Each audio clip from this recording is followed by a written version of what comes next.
Hello everyone, कैसे हैं आप सभी। मैं अजीत सिंह स्वागत करता हूं आप सभी का आज के इस वीडियो के अंदर, जो कि आपके क्लास 9 बिहाई बुक से चैप्टर नंबर 2 है, द साउंड ऑफ म्यूज़िक। इसका आज हमें पार्ट 2 कवर करना है, the shehnai of Bismillah Khan. Bismillah Khan कौन है? एक बहुत ही फेमस शहनाई बजाने वाले व्यक्ति हैं, जो कि वर्ल्ड वाइड, नेशनली और इंटरनेशनली बहुत ही ज़्यादा फेमस है। तो स्टार्ट करते हैं। यहाँ पे कुछ फिगर दिए गए हैं, अलग अलग सेलिब्रिटीज़ हैं, अलग अलग यहाँ पे म्यूजिशियन हैं जिन्होंने अलग अलग इंस्ट्रूमेंट बजाए हैं। खैर आगे स्टार्ट करते हैं। अपना पहला पार्ट है इसमें। Emperor Aurangzeb banned the playing of a musical instrument called pungi in the royal residence of it had a still unpleasant sound. जो एम्पेरर औरंगजेब है, सम्राट जो औरंगजेब है, उन्होंने एक म्यूजिकल इंस्ट्रूमेंट जिसका नाम पुंगी था उसे अपने साम्राज्य मतलब अपने राज्य में बजाने से मना कर दिया, क्योंकि उसमें से स्टिल अनप्लेजेंट साउंड निकलता था। स्टिल अनप्लेजेंट साउंड का मतलब होता है एक ऐसा साउंड जो कि नापसंद करते लोग, noise making like. Pungi become the generic name for receded noise maker. और तब से पुंगी को किस नाम से जान लगा? एक ऐसा एक ऐसा इंस्ट्रूमेंट जो कि नॉइस मेक करता है, मतलब शोर मचाता है। फ्यू हैड थो that it would be one day be reviewed. अब कुछ लोग भाई नहीं पता था, कुछ को पता भी था और कुछ को नहीं पता था।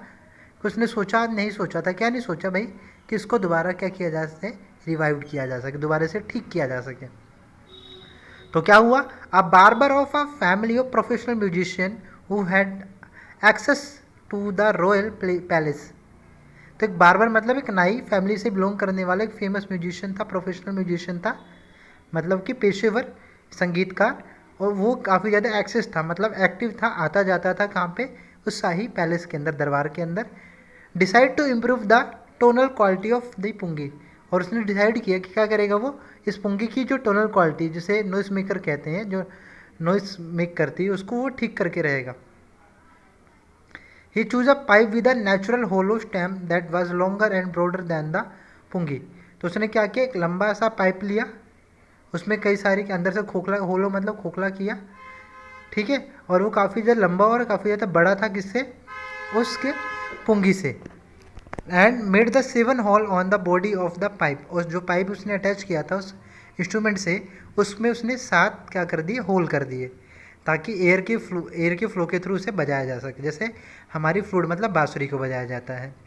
Van he played on it, जब उसने इसे बजाया, closing and opening some hole of these some of these hole, जब उसने कुछ होल्स को बंद किया, कुछ होल्स को हटाया, और उसने क्या किया, बजाया उसे, soft and melodious sound were produced, कि बहुत ही अच्छा, बहुत प्यारा सा साउंड प्रोड्यूस हुआ। He played the instrument before royalty and the every one was impressed. और उसके बाद जब ये उसे लगा कि काफ़ी अच्छा साउंड आ रहा है, तो उसने क्या किया, उस साउंड को कहाँ पे बजाया, उस रॉयल्टी के अंदर, राज दरबार के अंदर। और वहाँ के ज़्यादातर लोग इससे क्या हो गए, इम्प्रेस हो गए। The instrument so different from the pungi had be given a new name as the story goes, since it was the first played in the Shah chamber and was played by a nai, the instrument was name the shehnai. तो जब सबको अच्छा लगा, अब बात आई इसका नाम किस प्रकार से रखा जाएगा। तो इसके नामकरण की कहानी अजीब बढ़िया है अपने आप में। पुंगी का नाम कैसे ठीक से पड़ गया शहनाई? तो यहाँ पे 2 स्टोरी, जो इसकी स्टोरी पर जो बताया गया है कि जो ये पुंगी बजाई गई थी एक शाह के अंदर, मतलब शाह के सामने, शाही दरबार के आगे बजाई गई थी, ठीक है। और बजाने वाले व्यक्ति का नाम क्या था, नाई। तो शाह वहाँ से और नाई यहाँ से, तो शहनाई शब्द बन करके सामने आया आपका। तो इसलिए इस इंस्ट्रूमेंट का नाम क्या रख दिया गया, शहनाई रख दिया गया। देखिए आपको पुंगी दिख रहा होगा, पहले कुछ ऐसा था, एंड आपको शहनाई उसने क्या किया, लंबा और ब्रॉड किया था उसने, शहनाई बना करके उस बार्बर ने इसका साइज स्ट्रक्चर चेंज कर दिया, कैसा था। Okay, second paragraph. The sound of the shehnai began the consider auspicious, कि जिस शहनाई की जो ध्वनि है, साउंड है, उसको काफ़ी ज़्यादा पवित्र माना जाता है। And from the region it is still playing in the temple and in the indispensable component of any north Indian wedding. इसलिए यही कारण है कि ऑस्पिशियस एक पवित्रता की बात करता है, एक अच्छे, मतलब एक कहते हैं पवित्र वर्ड तो आप सभी जानते होंगे, ऑस्पिशियसनेस को इंडिकेट करता है, पवित्रता को दिखाता है। इस वजह से मंदिरों में और हमारी जो नॉर्थ इंडिया के अंदर शादियाँ होती हैं, उनके अंदर एक ये क्या है, इंडिस्पेंडेबल इंडिस्पेंसिबल, मतलब कि क्या होता है, एक ऐसा चीज़ जिसके बिना वो चीज़ हो ही नहीं सकती। तो हमारी शादियों में जो नॉर्थ इंडिया के अंदर होती है, साथ के साथ मंदिरों में इसे बजाया जाता है। In the past the shehnai was part of naubat और the traditional ensemble of 9 instrument found the royal court. जो शाही दरबार होता है वहाँ पे 9 इंस्ट्रूमेंट बजाए जाते हैं और उस जगह को कहता है नौबत। एक ट्रेडिशनली क्या है, एक में कल्चर है वहाँ पर नौबत खाने का, कि जहाँ पर 9 इंस्ट्रूमेंट एक साथ बजाए जाते हैं, और इसी का एक बहुत इंपॉर्टेंट पार्ट था पुराने समय में, क्या, shehnai. Till recently it was use only the temple and wedding. The credit for bringing the instrument on to the classical stage goes to the Bismillah Khan. आज के समय में इसका प्रयोग केवल कहाँ तक सीमित, अपने शादियों और मंदिरों तक इसका प्रयोग किया जाता है सिर्फ, लेकिन इस इंस्ट्रूमेंट को क्लासिकल स्टेज में लेकर के आने का जो पूरा का पूरा जो श्रेय जाता है वो उस्ताद बिस्मिल्लाह खान को जाता है। मतलब बिस्मिल्लाह खान ही एक ऐसे व्यक्ति थे जिन्होंने इस शहनाई को क्लासिकल लेवल तक, एक अच्छे स्तर पर तक पहुंचाया। As a 5 year old Bismillah Khan played gilli danda near a pond in the ancient state of Dumraon in Bihar. तो बिहार में एक स्टेट है डुमराव, पुराने समय की बात है, वहाँ पर वो गिल्ली डंडा वगैरह खेलते थे तालाब के पास। How would he regularly go to the nearby Bihari ji temple to sing the Bhojpuri chaita, at the end of which he won't earn a big laddu weighing 1.25 kg। तो क्या थे वो, जब डेली वहाँ पे गिल्ली डंडा खेलते थे तो वो मंदिर जाया करते थे, मंदिर बिहारी जी का था साथ में ही, तो वहाँ पे वो जाकर के भोजपुरी चैता गाया करते थे। एक तरह का ये क्या होता है, फोक सॉन्ग होता है जो कि वहाँ पे गाया जाता है। तो और एंडिंग में जब चैता ख़त्म होता था तो उन्हें क्या मिला, विनिंग में एक लड्डू, जिसका वेट कितना था, 1.25 kg। ओके, थोड़ी आवाज़ यहाँ पे मेरी प्रॉब्लम दे रही है, थोड़ी गला ख़राब है मेरा। Which he would earn a big laddu weighing 1.25 kg, जिसका वजन 1.25 किलो था। A prize given by the local maharaja. Maharaja कौन होता है, लाइक जो हलवाई होते हैं वहाँ के, उसको कहा गया महाराजा। तो लोकल महाराजों से क्या कर रहे थे, ये प्राइज़ देते हैं। This happened 80 years ago and the little boy has traveled far to the earn the highest civilian award in India, the Bharat रत्न।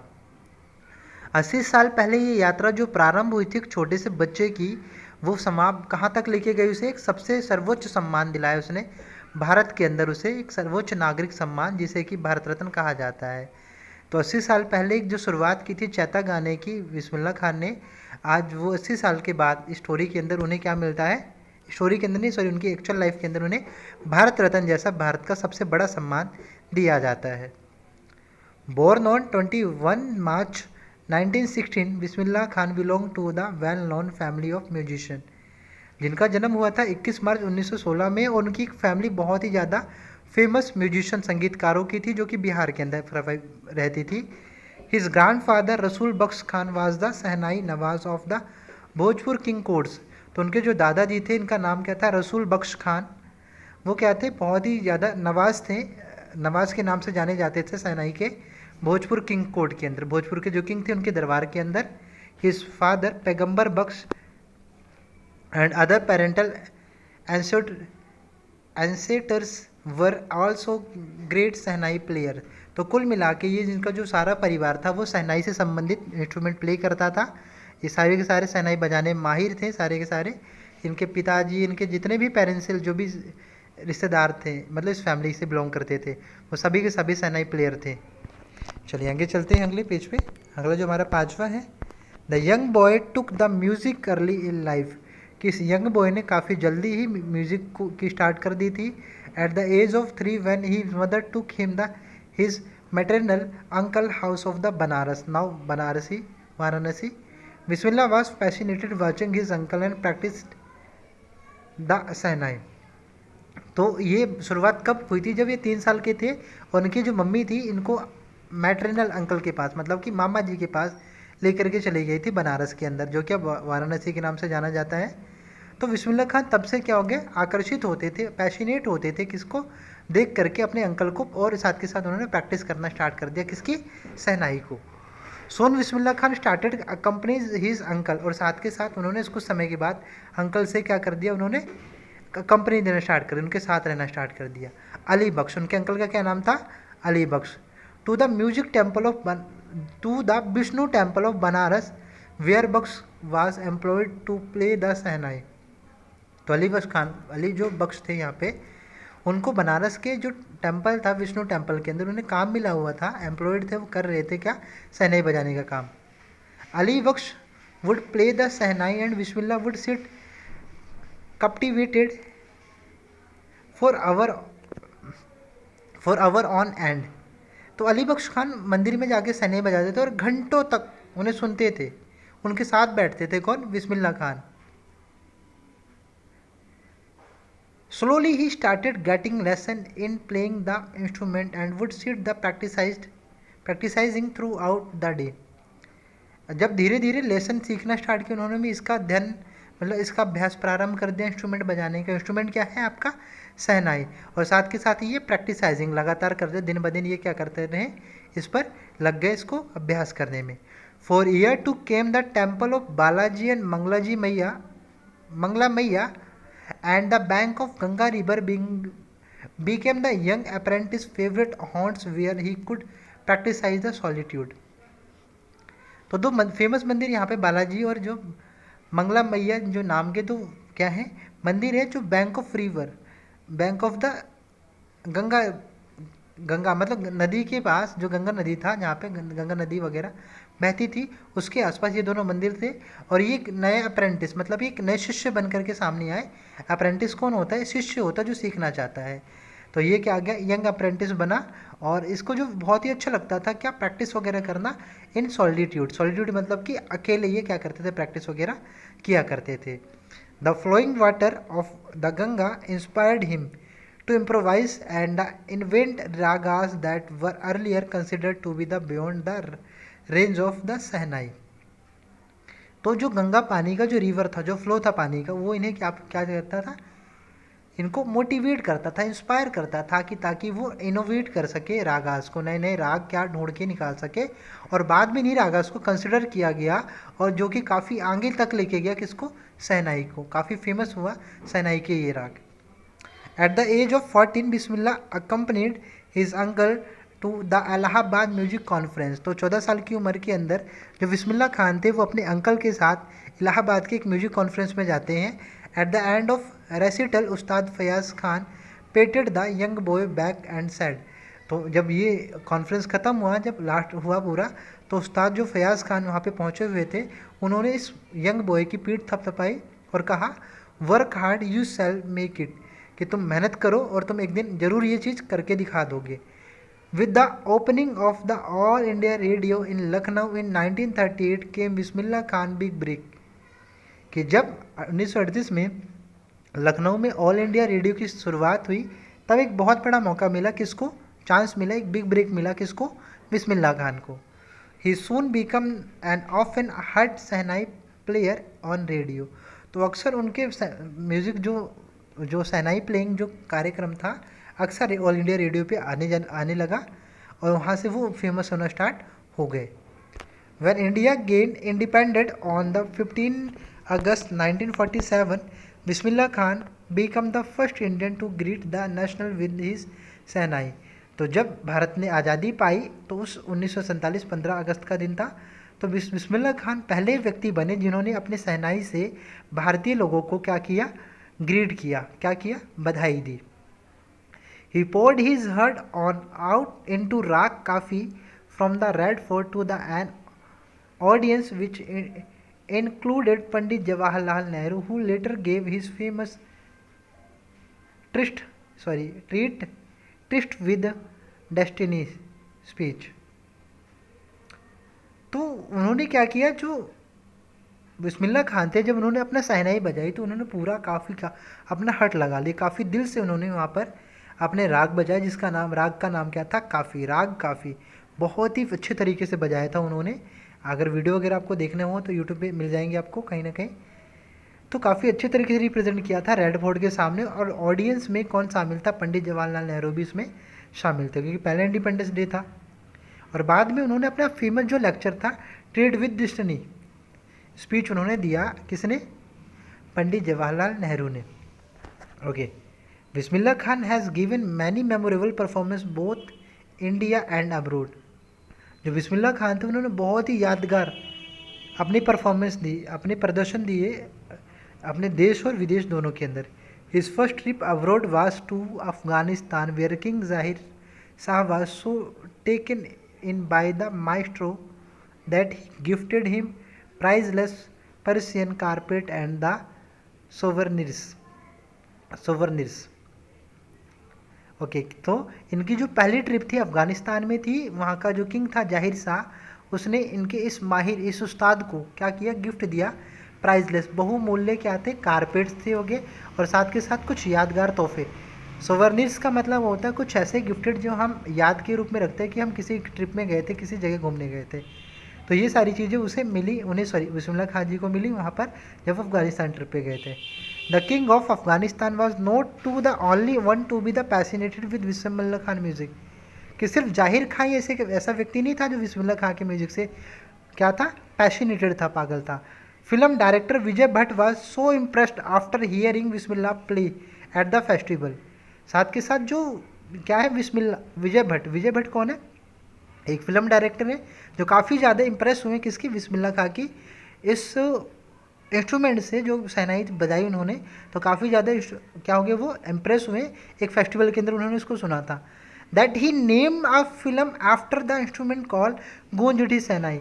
तो जब उन्होंने उनकी शहनाई सुनी तो उसी आधार पर उन्होंने अपनी फिल्म का नाम भी क्या रख दिया, गूंज उठी shehnai. The film was a hit and one of Bismillah Khan's composition. तो बिस्मिल्लाह खान के इस कंपोजिशन की वजह से वो फिल्म बहुत ही ज़्यादा सुपर डुपर रही, हिट रही। दिल का खिलौना है टूट गया turn out to be the nationwide chartbuster. तो यहाँ पे कंपोज किया गया था क्या, एक सॉन्ग है कुछ, दिल का खिलौना है टूट गया, कुछ ऐसा स्टार्ट किया गया था जो कि काफ़ी ज़्यादा ब्लॉक चार्ट बक्स क्या था, चार्ट बस्टर रहा, मतलब काफ़ी ज़्यादा क्या है, ये रिकॉर्ड ब्रेक करने वाली अपनी चीज़ थी, जिन्होंने कहा बहुत ही ज़्यादा फेमस रहा ये वाला song. Despite the huge success in the celluloid world, इस दुनिया के अंदर, इस फिल्मी दुनिया के अंदर बिस्मिल्लाह खान ने काफ़ी ज़्यादा क्या सफलता हासिल की।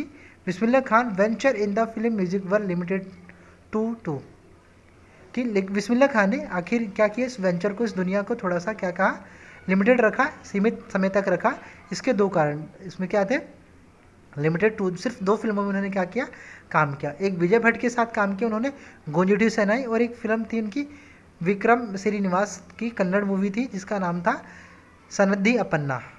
आई just can't come to turn with the artificial and glamorous of the film world, कि जो ये क्या थे कि वो उसके साथ काम करने को तैयार नहीं थे, मतलब उन्हें ज़्यादा पसंद नहीं था क्या चीज़ें, इस चमकती धमकती दुनिया के अंदर ये आर्टिफिशियल म्यूजिशियन को करे, ये म्यूज़िक बजाए फिल्मी दुनिया के अंदर। ही सेज विद एम्फेसिस, वो इस बात को हमेशा कहते हैं। चलिए, award and recognition came thick and fast. Bismillah Khan become the first Indian to be the invited to perform the prestigious Lincoln Center hall in the USA. He also took part in the world explosion in the Montreal, in the Cannes Art Festival and the Osaka Trade Fair. तो बहुत सारे इन्हें मान सम्मान, बहुत ज़्यादा क्या मिले, इन्हें अवार्ड्स मिले, रिकॉग्निशन मिला, बहुत ज़्यादा सम्मान मिला। और बिस्मिल्लाह खान एक पहले भारतीय बने जिनको इनवाइट किया गया था किसमें, प्रेस्टिजियस लिंकन सेंटर हॉल, ये जगह का नाम है, USA की एक फेमस जगह है जहाँ पर उन्हें बुलाया गया था, और साथ के साथ उनको पार्टिसिपेट करने का मौका मिला था कहाँ, एक्सपोजिशन इन मॉन्ट्रियल, ये क्या है, कैनन आर्ट फेस्टिवल इवेंट है यहाँ पर, कहाँ पे, ओसाका के अंदर, जो ट्रेड फेयर के अंदर ये चीज़ें करी हुई थी। So well known did he become internationally that an auditorium in the Tehran was named after him, Tehran mosque की उस्ताद बिस्मिल्लाह खान। तो ये बहुत ही ज़्यादा इंटरनेशनल सेलिब्रिटी बन चुके थे तब तक, और एक तेहरान के अंदर एक ऑडिटोरियम है जिसका नाम इन्हीं के नाम पे रखा गया था, नाम उसका तहार मौसिक उस्ताद बिस्मिल्लाह खान, ये उस जगह का नाम है, ये उस ऑडिटोरियम का नाम है, ठीक है, याद रखना आपको।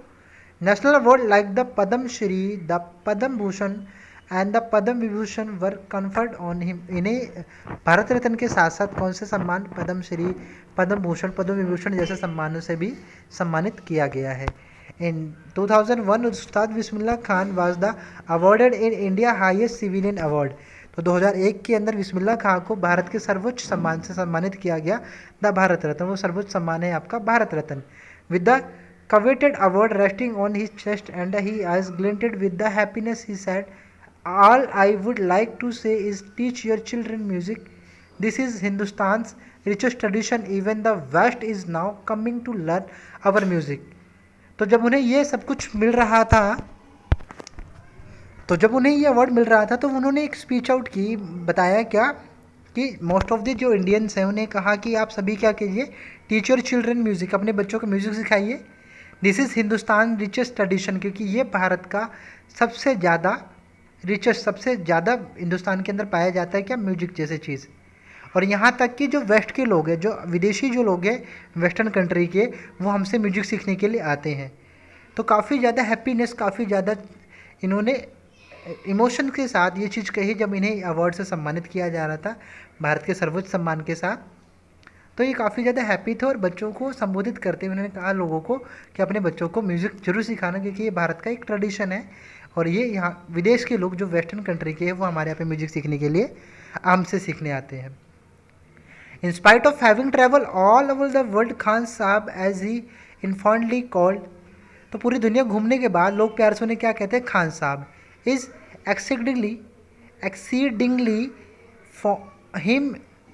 fond of Banaras and Dumrao, and they remain for him the most wonderful town of the world. पूरी दुनिया घूमने के बाद भी उन्हें सबसे प्यारा क्या लगता था, बनारस और डुमराव, और उनके लिए सबसे ज़्यादा, सबसे फेमस, सबसे वंडरफुल जगह था वो कस्बा, वो गांव कौन सा, डुमराव का। A student of his one wanted to him had a shehnai school in the USA, and the student promised to recreate the atmosphere of Banaras by replicating the temple there. तो USA के एक कॉन्फ्रेंस लाइक ये school student ने क्या कहा उन्हें कि जो सहनाई इवेंट होने वाला था कोई USA के स्कूल के अंदर, तो वहाँ के स्टूडेंट ने प्रॉमिस किया कि आप क्या करिए कि आप यहाँ पर एक जो कंडक्शन कर रहे हैं प्रोग्राम, जो परफॉर्मेंस कर रहे हैं वो कीजिए, हम उसके लिए क्या करेंगे, एक एटमॉस्फेयर क्रिएट कर देंगे बनारस जैसा और वहाँ के मंदिर जैसा एटमॉस्फेयर क्रिएट कर देंगे। But Khan Sahab ask him if he would be able to transform river Ganga as well, कि सारी चीज़ें आप ट्रांसफॉर्म कर दोगे, लाइक बनारस के आप गंगा नदी को ला के दे सकते हो, यहाँ पर ट्रांसपोर्ट कर सकते हो यहाँ पे। Later he remember to have said that is why whenever I am a foreign country, इसी कारण में फॉरेन कंट्री पे इसी कारण में नहीं रह सकता, क्योंकि बहुत ही ज़्यादा फेमस पसंद था गंगा नदी, डुमराव और काफ़ी ज़्यादा जो वो जगह जो बनारस की थी। आई कीप ईयरिंग टू सी हिंदुस्तान, इसलिए वो क्या है, हिंदुस्तान में ही रहना पसंद करते।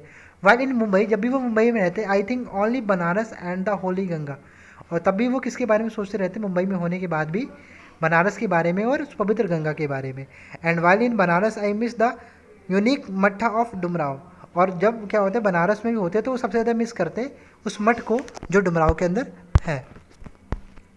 उस्ताद Bismillah Khan's life is the perfect example of the rich culture heritage of India. तो उस्ताद बिस्मिल्लाह खान की जो लाइफ है अपने आप में क्या काफ़ी ज़्यादा भरी हुई है, भरपूर है, किससे, कल्चर से, भारत के कल्चर से भरी हुई। One that effortlessly accept that he devoted Muslim, इसके बावजूद भी वो क्या है, डिवोट, एक सच्चे मुस्लिम होने के बाद भी वो इस चीज़ को एक्सेप्ट करते हैं कि अच्छे मुसलमान हैं।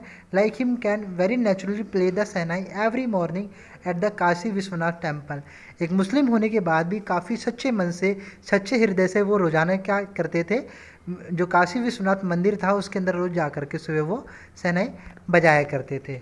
उस्ताद Bismillah Khan passed away on 21 August 2006 at the age of 90 after the prolonged illness, काफ़ी लंबी बीमारी के बाद वो 21 अगस्त 2006 को बिस्मिल्लाह खान की डेथ हो गई। He was a given state funeral and the government of India declare one day of national mourning. तो क्या हुआ कि उनकी डेथ के बाद काफ़ी सम्मान के साथ उनको क्या किया गया, गवर्नमेंट ने उनका अंतिम संस्कार किया और साथ के साथ एक वन डे का उन्होंने क्या किया, शौक के रूप में, उनका शोक मनाने के लिए मृत्यु का एक दिन का क्या किया, हॉलीडे लाइक कुछ क्या किया था, अनाउंसमेंट किया था। तो इस टाइप से क्या रहा, पूरी की पूरी स्टोरी आपको काफ़ी अच्छी लगी होगी और काफ़ी अच्छे समझ आ गया होगा। तो जल्दी से वीडियो को लाइक कर दीजिए और अगर चैनल को सब्सक्राइब नहीं किया तो सब्सक्राइब करना ना भूलिए और बेल आइकन भी दबा दीजिएगा ताकि आने वाली वीडियो की नोटिफिकेशन आपको मिल सके। और सबसे इंपॉर्टेंट बात हमेशा कहता हूँ मैं कि आपके वीडियो के डिस्क्रिप्शन में आपके लिए मल्टीपल चॉइस क्वेश्चन का लिंक दिया जाता है, तो प्लीज़ आप लोग वीडियो के मल्टीपल चॉइस क्वेश्चन अटैम्प्ट करिए, बिकॉज ऑफ आपका जो नवंबर में एग्ज़ाम होने वाला है वो मल्टीपल चॉइस क्वेश्चन का होने वाला है। सो प्लीज़ इस पार्ट को प्लीज़ बिल्कुल भी मत मिस कीजिएगा और डिस्क्रिप्शन चेक करके ज़रूर देख लेना आप लोग। Thank you.